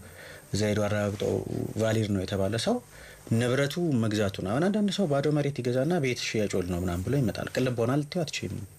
መሬት የሚሸጥ የሚለወጥ ሀብት አይደለም ተብሎ የሊዝ መብትን ማስተላለፍ ውል ይባላል። የመጠቀም መብት ነው፣ መሬት የመጠቀም መብትን ግን እሱ ራሱን የቻለ የውል አይነት አለው። አንዳንዱ ባዶ መሬት ላይ ያላየውን ቤት ገዝቻለሁ ብሎ ይመጣል። ቅልቦና ነኝ በሉኝ ይላልና ማየት ማጣራት፣ በተግባር የሚገዙትን ቤት ወርዶ ማየትና ይጠይቃል። ይሄን ጥረት ማድረጋቸው የተረጋገጠ ተንቀሳቃሽ ንብረትም ሌሎች የገዙት ደግሞ ራሱ የሲቪል ኮዱም የፍትሐ ብሔር ሕጋችንም ፕሮቴክት ያደርጋቸዋልና በዛ መሰረት ጥበቃ የሚያደርግ ህግ ነው ማለት ይቻላል። ጥሩ። ሌላ ከህግ ጋር የተያያዘ ጥያቄም ይነሳል። አቃቤ ህግ ስልጣን አለው እዚህ ላይ ወይስ ፍርድ ቤት ነው ስልጣን ያለው? ኦኬ የእግድም የትኛውም ፕሮሲጀር ላይ በመርህ ደረጃ ፍርድ ቤት ነው ያለው። እግድም በተመለከተ ግን ያው እግድም መያዝም ወይም ሲዥር ኤንድ ፍሪዚንግ ኦርደር የምንላቸው ጊዜያዊ እርምጃዎች ናቸው። ጊዜያዊ እርምጃ ማለት ከወንጀሉ ጋር ድርጊት ጋር ተገናኝቶ ፖቴንሻሊ ሊወረስ የሚችል ንብረት ነው ተብሎ ተለይቶ ምርመራ የሚደረግበት ንብረት በተለያዩ ሰዎች እጅ ሊሆን ይችላል አይደለ? አያያዙ አጠቃቀሙ ላይ ኢንተርቬንሽን ወይም ጣልቃ ገብነት ያስፈልጋል ሲባል የሚሰጥ እርምጃ ነው። እንዳይጠፋ እንዳይሰወር ሰዶ ማሳደድ እንዳይሸሽ ማለት ነው። ስለዚህ በመርህ ደረጃ እግድ በፍርድ ቤት ነው የሚደረገው። አደንሮት ደሬ መጨረሻ ላይ የሚጻነው የፍርድ ቤት እግድ ነው። ግን ፍርድ ቤት ፕሮሰስ እስከሚደረግ ድረስ አንዳንዴ አስቸኳይ እርምጃዎች የሚያስፈልጓቸው ጉዳዮች ይመጣሉ አይደለም? ምርመራው ላይ የሚሰራው አቃቢ ህግ ነው። ስለዚህ አስተዳደራዊ እግድ የሚባል ነገር አለው። ይሄ በፊትም የነበረ ስርዓት ነው። ታይም ፍሬምወርኩን ብቻ ወይም ጊዜውን ብቻ ትንሽ ጨመር አድርጎታል። ስለዚህ አቃቢ ህግ ባለሙያም አይደለም፣ የተቋሙ የበላይ ኃላፊ ሚኒስትሯ ወይም እሳቸው የሚወክሉት አካል ጊዜያዊ አድሚኒስትሬቲቭ እግድ ሊሰጥ ይችላል። ለምሳሌ ለምን ያህል ጊዜ? ለ72 ሰዓት ነው፣ ለ3 ቀን ማለት ነው። ለዛ ጊዜ ጸንቶ የሚቆይ እግድ ይሰጣል። በዛ ሰዓት ግን አቃቢ ህግ ስራ አለበት። በዛ 3 ቀን ውስጥ አቃቢ ህግ ምን ማድረግ አለበት? ወደ ፍርድ ቤት ጉዳዩን አቤቱታ ይዞ የእግድ አቤቱታ ለፍርድ ቤት ለመደበኛ ፍርድ ቤት አስቀርቦ ከፍርድ ቤት እግድ ትእዛዝ ማግኘት መቻል አለበት በ15 ቀን ውስጥ። እሱም ማድረግ ካልቻለ የ3 ቀን እግዱ ጸንቶም ሊቆይ አይችልም ማለት ነው። ጥሩ። ሌላው ከጥቆማ ጋር የተያያዘ ነገርም አለው አዋጁ ላይ። ምንድነው ህጉ የሚለው እዚህ ላይ ጥቆማ ከመስጠት አንፃር? እሺ አድማጮችም ሲጠይቁ የነበሩት ነገር አለ ህግ እንዴት ነው የሚፈጸመው መንግስት እንዴት ያስፈጽመዋል የሚለው ነገርና ህዝቡም ግንዛቤ ሊወስድበት የሚገባው አንደኛው ጉዳይ ምንድነው ህግ የማስፈጸም ጉዳይ የመንግስት ብቻ አይደለም በተለይ እንደዚህ አይነት ህጎች መንግስት እንዲያረጋል እንዴ yes ዋና ኃላፊነት ያለበት መንግስት ነው ግን ህዝብ ዜጋ በዛ ውስጥ ምን አይነት ሚና አለ የሚለውን ማወቅ መቻል አለበት ስለዚህ ህዝብ እያሳሰበው ያለው የተፈጻሚነት ጉዳይ እንዴት ተመርምሮ ምርመራው አዳጋች አያደርግም ወይ መሳሰሉት ነገሮች እንግዲህ አንደኛው የሚመለሰው ምንድነው አዋጁ በራሱ የጥቆማ ስርዓትን አስቀምጧል ጥቆማ መሰረት በማድረግ ምርመራ አሁን ምንላቸው ጎረቤቶቻቸው ሊሆኑ ይችላሉ ኦቨርናይት በአንድ ጊዜ ወይም በአጭር ጊዜ ሀብት አከማችተው ሲያገኙ አብሮ ቁጭ ብሎ የሚያይ ህብረተሰብ ነው አይደል ያለ እንደዛ ነው ስለዚህ አሁን የተሻለ እድል አግኝቷል ሊጠቁም ምክንያቱም ከዜጋው ከሱ መብት ላይ ተቀንሶ ነው ያ ነገር ያ ሰው ያንን ንብረት ያፈራው ኦፖርቹኒቲ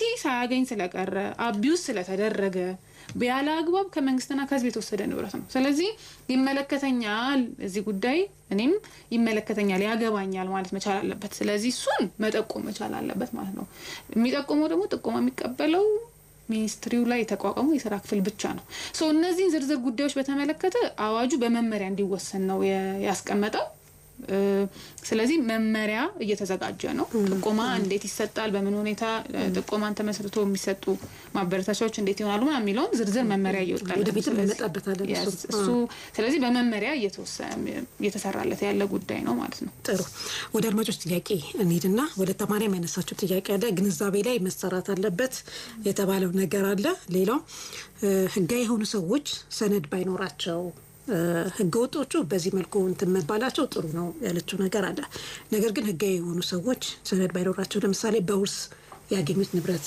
ሊሆን ይችላል ከዚህ ጋር ተያይዘው ይሄ ነገር እንዴት ይታያል አጭር መልስ ኦኬ እሺ ቀደም እንዳልኩት የአንድን ሀብት ሶርስ ወይም ምንጩን ማስረዳት የሚቻለው በሰነድ ብቻ ነው የሚል አጥር የለውም ህጉ ሰነድ ከሌለ እዚህ ጉዳይ ላይ የሚያስረዳልስ የተሻለ ማስረዳት የሚችል የትኛውንም ማስረጃ አምጥቶ ሊያስረዳ ይችላል ማለት ነው እሺ ሌላው በጣም ከፍተኛ ገንዘብ ያላቸው ሰዎች አንዳንዴ ተደባብሶ የሚያልፍበት ነገር አለና ተጠያቂነቱ እስከምን ድረስ ነው ያው እንደተባለው ምክንያታዊ ወንጀል ጥርጣሬ ከሌለው እንግዲህ አሁን ባለው ህግ ላይ የነበሩ ክፍተቶች ይታወቃሉ የመንግስት ሰራተኛና ህዝባዊ ድርጅት ሰራተኞች ብቻ ናቸው ወንጀል ተወቃቱ የሚጠይቁት ሲባል ምንም ቅጥር የሚባል ታሪክ የሌላቸው ሰዎች ተቀጥረው ሰርተው ማያውቁ ሰዎች ደግሞ በጣም በስራ የታወቀ ቢዝነስ የሌላቸው ሰዎች ባለ ሀብት እየሆኑ ቅድም የተባለው ትልልቅ ንብረት ባለቤት እየሆኑ መጡና ያንን ለመጠየቅ የሚያስችል የህግ ስርዓት አልነበረም አይቻልም ያንን ከየት አመጣው ማለት አይቻልም ያንን የህግ ስልጣን የለም ነበር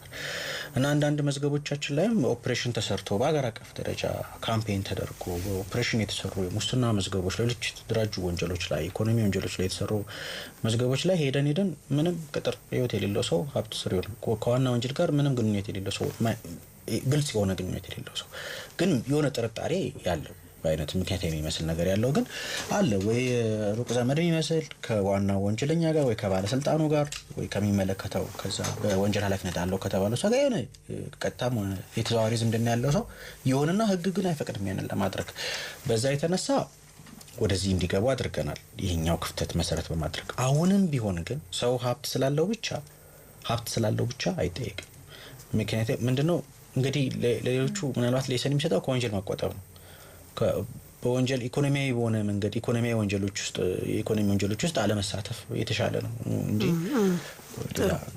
ሌላ ወንድም ተካነሰልን ጥያቄ አለ በመመልኩ ነው የሚመረመረው የጉዳይ ውስብስብ ጉዳይ ስለሆነ የተባለ ነገር አለ የራሱ የሆነ ታክቲካል ወይም ቴክኒካል እንትን ሊጠቀም ይችላል አቃቤ ህግ እሱን ልታነሱ ትችላላችሁ ከዚሁ ጋር ተያይዞ ሌላው ያነሳልን ጥያቄ ከፖለቲካ ጋር የሚያያይዙ ሰዎች አሉ ተቋሚ በተለይ የሆኑትን ሰዎች እነሱ ላይ ተጽዕኖ ለመፍጠርም ይሄንን ህግ መንግስት ሊጠቀምበት ይችላል የሚል አስተሳሰብ ባለ ይሄ እንዴት ይታያል ያለው ነገር አለ አጠር አድርገን ነው ያው በደንብ ነው ፖለቲካውና ፖለቲካ አካባቢ ያለው ሰው ምን ያህል ባለሀብት በዛ ዙሪያ ላይ ያለ አይ ዶንት ኖ አረጃ የለኝም ግን ምን ታርጌት ስላልተደረገ ይሄ ነው ያ ነው ለማለት ስለዛ ለማውራት በጣም ቸገራለሁ ግን እንደዛ ነው ወይ? በብዛት እኮ አቢዩዝም የሚመጣው ከፓወር ምናምን ተከትሎ ነው። ከነዛ ይልቅ እንደውም ስራ ላይ ያሉትን ፖለቲከኞች ታርጌት አድርገዋል ማለት ይቻላል።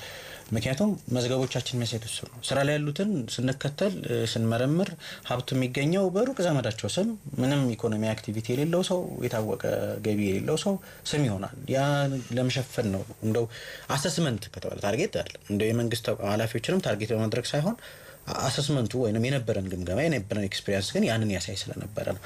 ይሄኛው አይ ዶንት ኖ ምናልባት ከምን ንጽጽራዊ የሆነ ነገር ቢመጣለት ጥሩ ነው። ባለሀብት የሆኑ ፖለቲከኞቻችን በጣም ጥቂት ናቸው። በጣም ጥቂት።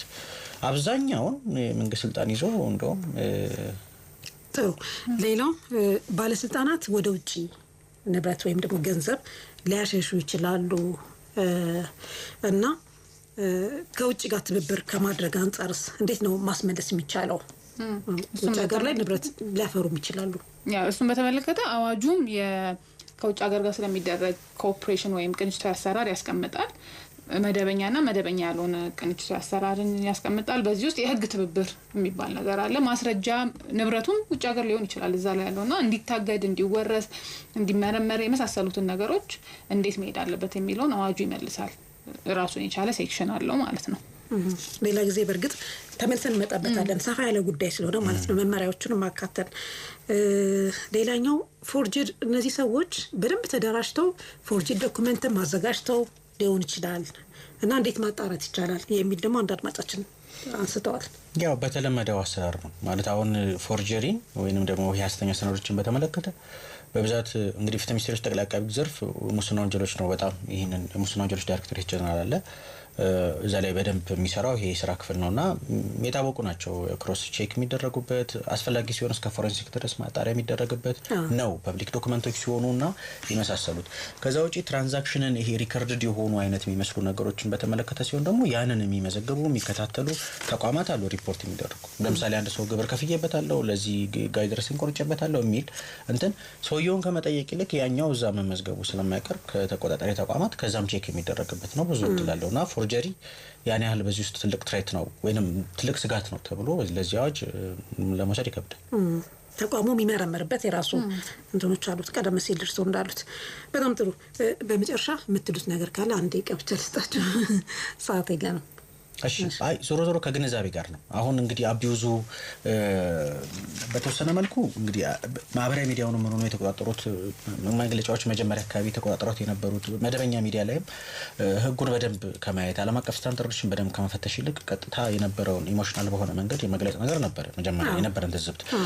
እንግዲህ ፍትህ ሚኒስቴር ከሚኒስትሩ ጀምሮ ከክቡር ሚኒስትሩ ጀምሮ ሚዲያ ብሪፊንግ ሲሰጥበት መነሻ ያደረግናቸው ዓለም አቀፍ ስምምነቶች ሲሰጥ ስታንዳርዶቹን ጠቅሰናል። ያ ማለት እዩትና ፈትሹና ከዛ ጥያቄ ይዛችሁ ነውና ሞር ኢሞሽናል ነበረ። አይ ዶንት ኖ አሁን ከጊዜ በኋላ ብዙም እንትን የለኝም ሚዲያ እንትን ላይ ሞኒተሪንግ ላይ እና የነበረን ሪፖርት እሱ እንደዛ ነው። እና አሁንም ማህበረሰቡ እንግዲህ እኛም የዛ ህግ አካል እኮ ነን። እኛም ተጠያቂነት እኮ አለብን። በዛ እንትን አለ አንዱ ጠያቂ የሚሆንበት አይደለም። ለጠቅላላው የሚሰራግ ነውና ማወቅ የሚበጀው ምኑን ነው? ማን ማስፈጸም ስልጣን አለው? ማን የመከታተል ስልጣን አለው?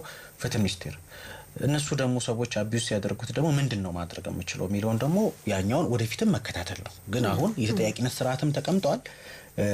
በዛ ውስጥ ብዙም ፍረስትሬሽን አያስፈልግም። ግን የማይገባቸው ስልጣኑ የሌላቸው ሰዎች አፕሮች ሲያደርጉ መደናበርም አያስፈልግም። በነገራችን ላይ አቃቢ ህግ መርምሮ ለይቶ በዚህ ምንጩ ያልታወቀ ሀብት ጠርጥሬ ያለው እና በዚህ ጉዳይ ላይ ስራ ጀምሬ ባለው ያለ ሰው ፍርድ ቤት ሄዶ አይ ውርስ አይመለከተውም ሰው ሊባል ይችላል። ስለዚህ አፕሮች ስለተደረጉ ብቻ ዝም ብለው ሀብታቸውን ለማይገቡ ሰዎች ባልተገባ መንገድ ማባከንም የለባቸውም እና ይሄ ነፃ የመባልም እንትኑ አለ። ፍትሐ ብሔራዊ ኃላፊነት ስለሆነ የማስረጃ ምዘናውን በዛ የተሻለ ያስረዳ አካል ነው እና ትልቅ እድል አለው። ይሄኛው ሞር የህግ ልምምዱ ስለሌለ ነው እንጂ እና ሞር ይሄንን ቢያውቁት ያለኝ መልእክት። ጥሩ አድማጮቻችን፣ እንግዲህ የንብረት ማስመለስ አዋጅ ላይ ነበረ ዛሬ ትኩረት አድርገን ስንነጋገር የነበረው። ንብረት ማስመለስ ሲባል ምን ማለት ነው የሚለውን ሰፋ ያለ ሀሳብ እንደያዘ ሲነሳልን ነበረ። ከወንጀል ድርጊት የተገኘ ንብረትን ከምርመራ ከመለየት ከእግድ ከመውረስ ጋር ተያይዞ ሰፋ ያለ ሀሳብ እንደሚስተናገድበት ነው በዋናነት የተነሳው። ሌላው ይህ አዋጅ ቀደም ሲል በነበሩት ያልተሸፈኑ ጉዳዮች የመንግስት ሰራተኞች፣ ህዝባዊ ድርጅቶች ብቻ ላይ ነበር ትኩረቱ። አሁን ግን ማንኛውም ማንኛውም ሰው በህገወጥ መልኩ ያገኘው ንብረት ከሆነ ተጠያቂም እንደሚሆን ይሄን በዚህ አዋጅ ላይ ተካቷል። እንደተባለው እንግዲህ አቶ ያለም ታሪክ እንዳሉት ሰው መፍራት ሳይሆን ንብረቱን ያገኘው በህጋዊ መንገድ ነው ወይ የሚለው ነው ዋናው ጉዳይ ሊሰመርበት ይገባል የተባለ ነገር አለ። ወደፊት ግን መመሪያዎችንም ይዘን ዝርዝር ጉዳዮች እንዴት ነው አፈጻጸሙ፣ ሰዎች መብታቸውን እንዴት ማስከበር ይችላሉ፣ ህገ ወጦች ሲመጡ የት ሄደው ማጣራት አለባቸው። እንደተባለው በዋናነት ይሄ ስራ የተሰጠው ለፍትህ ሚኒስቴር ነው። ፍትህ ሚኒስቴር ሰዎች ሄደው የሚፈልጉትን ነገር መጠየቅ የሚችሉበትን ማግባብ እንዳለ ተቀምጧል። ለማንኛውም ዝርዝር ሁኔታውን ሌላ ጊዜ ደግሞ ተመልሰን የምንመጣበት ይሆናል። ስለነበረን ቆይታ ስላዳመጣችሁን ስለተሳተፋችሁ እጅግ በጣም እናመሰግናለን። እንግዶቼ ሀወኒ ታደሰ በፍትህ ሚኒስቴር የፌዴራል ህጎች ተፈጻሚነት መከታተያ ዳይሬክተር፣ እንዲሁም አቶ ያለም ታሪክ ሽመልስ በፍትህ ሚኒስቴር በወንጀል የተገኘ ሀብት ማስመለስ ምክትል ዳይሬክተር ጀነራል ስለሰጣችሁ ማብራሪያ እጅግ በጣም እናመሰግናለን። እናመሰግናለን። ምትኬ ቶሎራ ፕሮግራም በማስፈጸም ትግስት አብደምና ስዩም ቴክኒኩን በመቆጣጠር አደይ ተገኔ ደግሞ ፕሮግራሙን በመምራት አብረን ቆየን። ስለነበረን ቆይታ በድጋሚ በጣም አመሰግንኩኝ። ጤና ይስጥልን።